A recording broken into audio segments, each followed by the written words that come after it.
Notre deuxième invité, c'est un honneur pour moi de le présenter, c'est Alexandre Loubet. Alexandre Loubet qui a commencé sa carrière, on va dire, à l'Institut d'études politiques de Sciences Po, où il a formé en 2012 le Cercle de la critique de la raison européenne, première association donc souverainiste de l'établissement. Aujourd'hui, Alexandre Loubet est député du Rassemblement national en Moselle, la 7e circonscription. Il était là il y a 10 ans pour la première conférence auprès de la jeunesse de l'époque. Il nous avait fait l'honneur de venir, il représentait à l'époque les jeunes de Debout la France. Et c'est un honneur pour nous, et encore plus pour moi, de t'accueillir ici après 10 ans, Alexandre.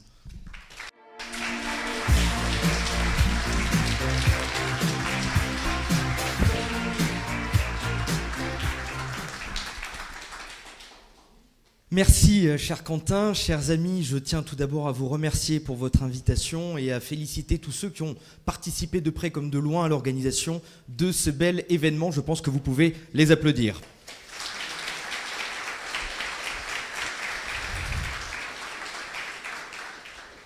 Chers amis de la Cocarde, il y a 10 ans, j'avais effectivement le plaisir d'intervenir à la toute première conférence qui avait été organisée par la Cocarde étudiante.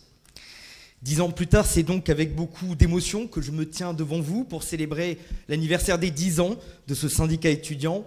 Et en vous voyant aussi nombreux, le constat, je crois, est sans appel. Je me dis quel espoir.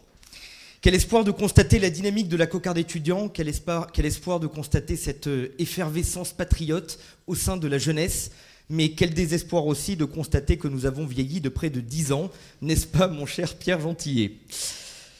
Chers amis, depuis 10 ans, la Cocarde étudiante a su résister. Elle a su s'imposer, elle a su tenir tête à ceux qui voudraient faire de l'université un bastion du conformisme, une citadelle du politiquement correct. Depuis 10 ans, la Cocarde étudiante incarne la résistance à la bien-pensance, la résistance à la tyrannie intellectuelle, la résistance à ceux qui veulent étouffer le débat, censurer les idées et imposer leur vision du monde. Bref, depuis 10 ans, vous tenez tête à la gauche. Une gauche dont les partisans ont vendu leur âme à l'extrême gauche. Nous aimons la France, eux la méprisent. Nous voulons la servir, eux veulent la déconstruire. Nous croyons en son histoire, eux veulent la réécrire. Nous défendons son unité, eux veulent attiser le communautarisme. Ils prétendent défendre les étudiants, mais en réalité ils les divisent. Ils prétendent défendre la justice, mais ils prennent toujours le parti de l'agresseur et jamais celui de la victime. Ils prétendent défendre la liberté, mais ils bâillonnent ceux qui pensent autrement. Ils prétendent défendre l'égalité, mais ils soutiennent le voile islamique. Ils prétendent défendre la fraternité, mais ils imposent la discrimination, propagent l'antisémitisme et crachent leur haine de la France. Ils bordélisent les facs, nous défendons le travail et le mérite. Ils financent leurs études en étant dealers, nous préférons être serveurs. Ils propagent le wokisme et l'islamisme, nous assumons le patriotisme. Ils revendiquent l'européisme, nous défendons le souverainisme. Chers amis de la Cocarde étudiante, face à l'intolérance et l'agressivité de la gauche, face aux attaques physiques et verbales dont vous faites trop souvent l'objet, nous pouvons compter sur votre courage et sur votre sang-froid. Vous êtes de cette génération fière, une génération fière d'être français, de cette génération qui ne baisse pas les yeux, de cette génération qui se lève dans les universités françaises. Le rempart contre l'islamo-gauchisme, c'est vous. Et à ce titre, je tiens à vous remercier et à vous féliciter.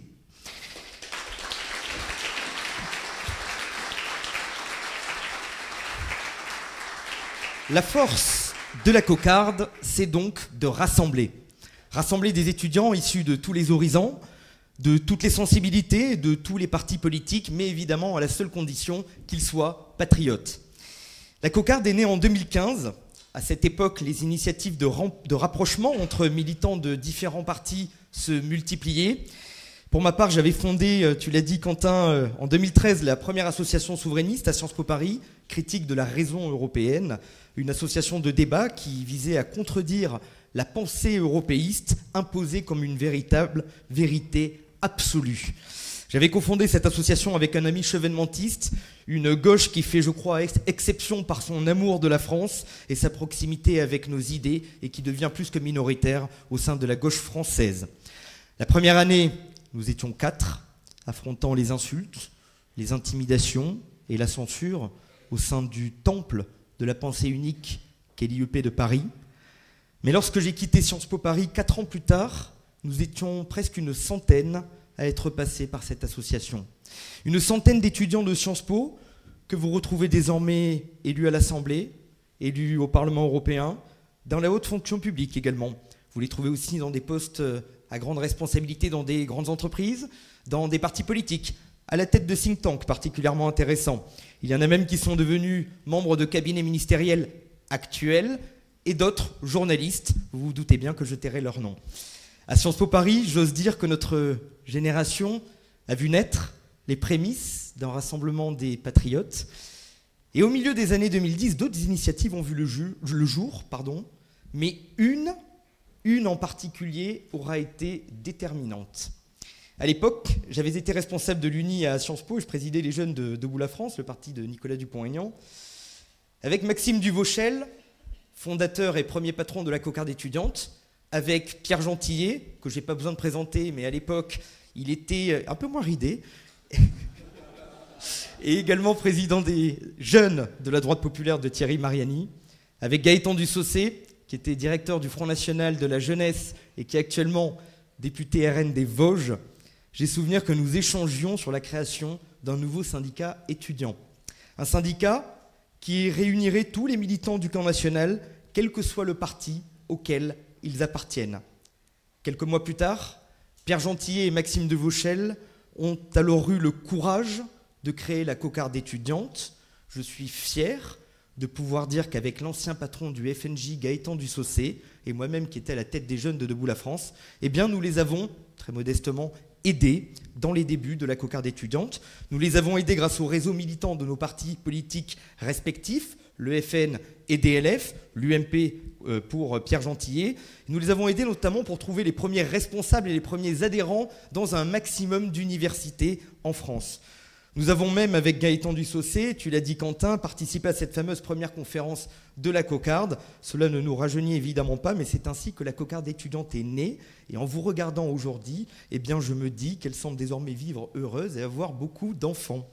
Alors, chers amis, je pense que vos cofondateurs, Maxime Duvauchel et Pierre Gentillet, méritent vos applaudissements aujourd'hui.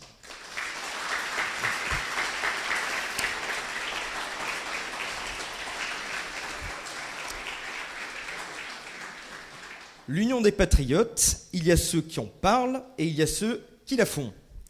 Cette union, nous l'avons faite, nous avons commencé à la faire. Et nous avons commencé à la faire, mon cher Pierre, accoudés aux nombreux comptoirs des bars de la rue des Canettes.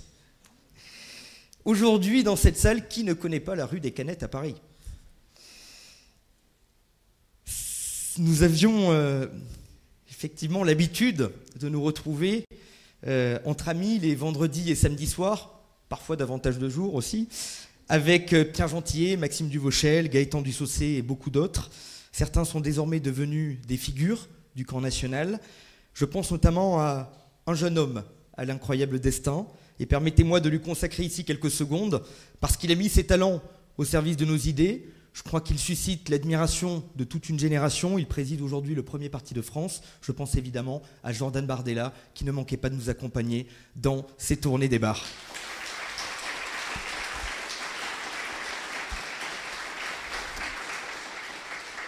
Alors, si vous avez lu le livre de Jordan Bardella, si ce n'est pas le cas, je vous invite tout de suite à le commander en ligne avec votre téléphone. Vous savez qu'à la page 147, il y a un chapitre qui est intitulé « Rue des Canettes ». Rue des Canettes, nous étions issus de régions, de sensibilités et de parcours différents, mais nous partagions les mêmes idées, nous partagions le même amour de la France, j'ose pouvoir dire que nous partagions le même goût pour la fête. Issus des rangs du Front National, de Debout la France, de l'UMP, de la cocarde étudiante et même parfois de l'Uni, nous faisions déjà face, ensemble, soudés, nous faisions face à l'intolérance haineuse des gauchistes et au mépris condescendant des centristes. Je crois que ça n'a pas beaucoup changé depuis. mais à l'époque, je dois avouer que nous nous sentions particulièrement seuls. J'aime dire qu'un esprit de camaraderie de tranchée est né entre nous. Il a créé, je crois, une indéfectible amitié. Au gré de nos soirées, nous étions convaincus que nous finirions tous par nous retrouver. Quelques années plus tard, c'est arrivé. Aujourd'hui, nous voici presque tous membres du Rassemblement national ou de la coalition qui s'est formée autour du RN aux dernières élections législatives. Le Rassemblement national est devenu le parti de la jeunesse française. Tout d'abord parce que le RN est le mouvement qui suscite le plus d'espoir pour notre jeunesse. J'en veux pour preuve les dernières élections européennes, durant lesquelles plus d'un jeune Français sur 3 a voté pour notre liste. Et notre mouvement de la jeunesse, dont le patron se trouve au premier rang, Pierre Romain-Thionnet, le RNJ, est le plus important du pays. Ensuite, le RN est le mouvement qui donne le plus sa chance à la jeunesse. De nombreux jeunes composent aujourd'hui les cadres et les élus de notre parti. J'en suis la preuve, puisque j'ai l'honneur d'avoir été élu député de la Nation à 27 ans. Pierre Romain-Thionnet également, ancien secrétaire général de la Cocarde, actuel patron du RNJ. Il a été élu député européen il y a quelques mois à l'âge de 30 ans. Et comment ne pas parler évidemment de Jordan Bardella, Jordan en qui Marine Le Pen a fait confiance pour lui accorder la tête de liste du RN dès les élections européennes de 2019, alors qu'il n'avait que 23 ans. À 29 ans, il est désormais le plus jeune président de parti dans notre pays. Je tiens à préciser que parmi nos cadres élus du Rassemblement national, beaucoup de jeunes sont passés par la Cocarde étudiante, qui est, je crois, un véritable incubateur d'adhérents, de militants, de talents pour notre mouvement, mais plus généralement pour l'ensemble des mouvements qui composent le camp national. Chers amis, dans aucun autre parti français, une telle confiance à la jeunesse n'a été donnée, une telle place à la jeunesse n'a été accordée, une telle ambition pour notre jeunesse n'a été portée. Le Rassemblement national et ses alliés mobilisent les jeunes, non seulement pour leur dire que la France est notre avenir, mais aussi pour qu'ils se battent afin de poursuivre le fil glorieux de notre histoire, car à chaque période cruciale de notre histoire, la jeunesse de France s'est levée. Elle s'est levée pour servir la patrie. Les exemples ne manquent pas.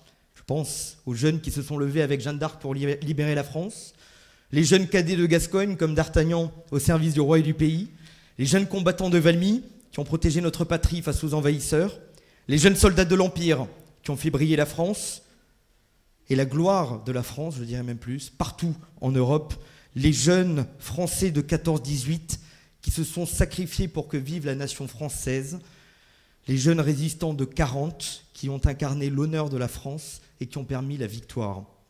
Dans la période que nous vivons, j'ai la conviction que seul un élan de la jeunesse permettra de sauver une nouvelle fois notre pays, et il y a urgence. Jordan Bardella évoque souvent ce sentiment d'urgence qui l'a poussé à s'engager et qui continue de l'animer. Chers amis, si vous vous êtes engagés si jeunes au sein de différents partis politiques ou au sein de la Cocarde étudiante, c'est que vous aussi, vous partagez ce sentiment d'urgence. Un sentiment d'urgence car nous sommes la génération menacée par le communautarisme. Nous voulons mettre un terme à la submersion migratoire, neutraliser les islamistes, défendre nos modes de vie, notre identité et notre civilisation.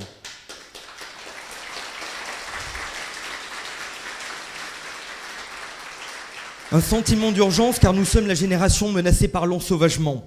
Nous voulons rétablir l'autorité de l'État, restaurer la fermeté de la justice, expulser les étrangers qui ne respectent pas nos lois et qui s'attaquent à nos traditions. Un sentiment d'urgence car nous sommes la génération confrontée aux nombreux périls écologiques. Nous voulons renouer avec une écologie positive, pragmatique, fondée sur la science, le progrès et le respect de la nature pour relever les défis du XXIe siècle.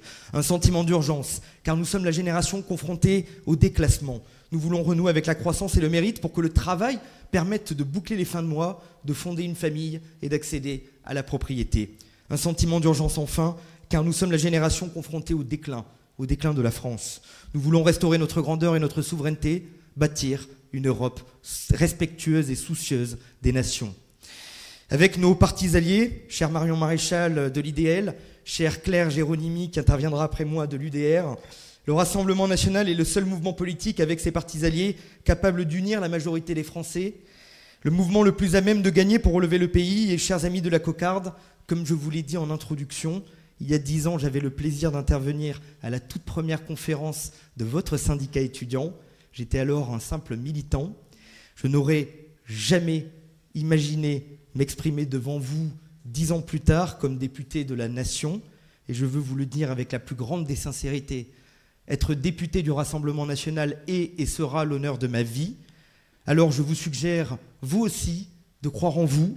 Je vous demande de croire en vos rêves et de croire en la France. Je vous invite à rejoindre le combat. Je vous invite à nous rejoindre, car je ne doute pas que parmi vous se trouvent les futurs cadres du camp national, et en particulier du Rassemblement national, les futurs conseillers municipaux, maires adjoints, maires, conseillers départementaux, élus régionaux, et peut-être même les futurs sénateurs, députés du Rassemblement national. Plus, je vous souhaite, chers membres de la cocarde, l'histoire de France, comme le disait le général de Gaulle, est un permanent aller-retour entre grandeur et déclin.